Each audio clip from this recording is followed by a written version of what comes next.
Magandang gabi po sa ating mga kababayan! Grabe, nakaka-excite po itong gabing ito dahil ito yung 50th anniversary ng Sunduan.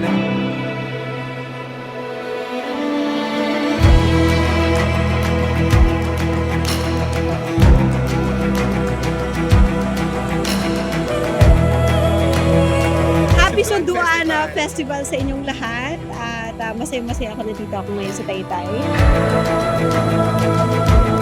Ang pagpapaguyod at pagpapatuloy po ng kulturang ito ng ating talagang pagpapakita ng pagmamahal ng bawat isang Rizaleño at Taytayenyo sa kulturang kanya ipinamana sa kanya.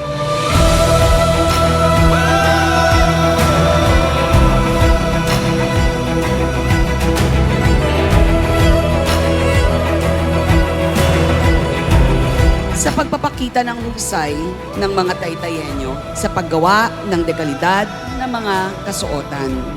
Kayo mismo ang patunay kung gaano kaganda ang ating bayan, hindi lang sa pananamit, kundi sa tradisyon natin at pagkakaisa.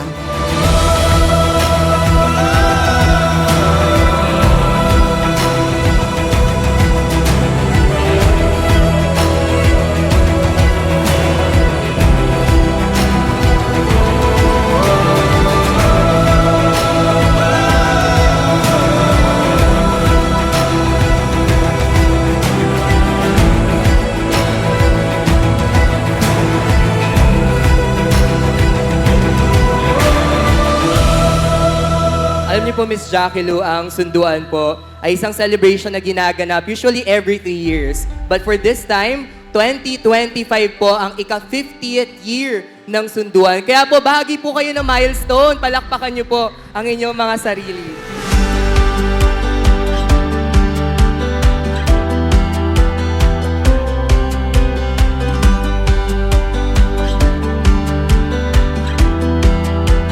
Proud ako na ang mga leaders ng Taytay, both in government and private sectors, at pati na ang ating mga kabataan, ay nagtutulungan na ma-preserve ang ganda at yaman ng ating kultura. Masakit na daw yung paa niya, pero kaya-kaya niya yun. Tiis ganda. Kayang-kaya. Yes. Wala to. Wala to. Thank you! Happy 50th! Happy Golden! 50th.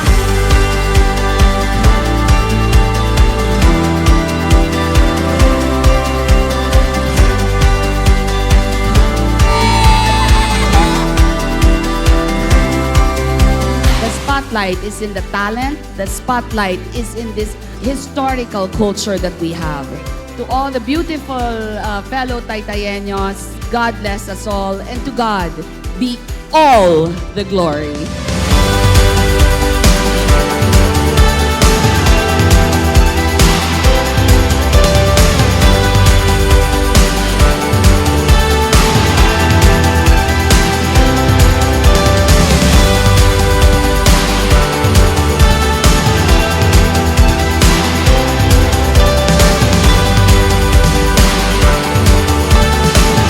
Asahan po ninyo ng ating pong pamahalang bayan sa buong kakayahan po nito ay hindi hululubay sa suporta para po ito sa tradisyon, kultura, at hindi po para sa isang tao o isang grupo, kundi sa bawat isang Taytayenyo.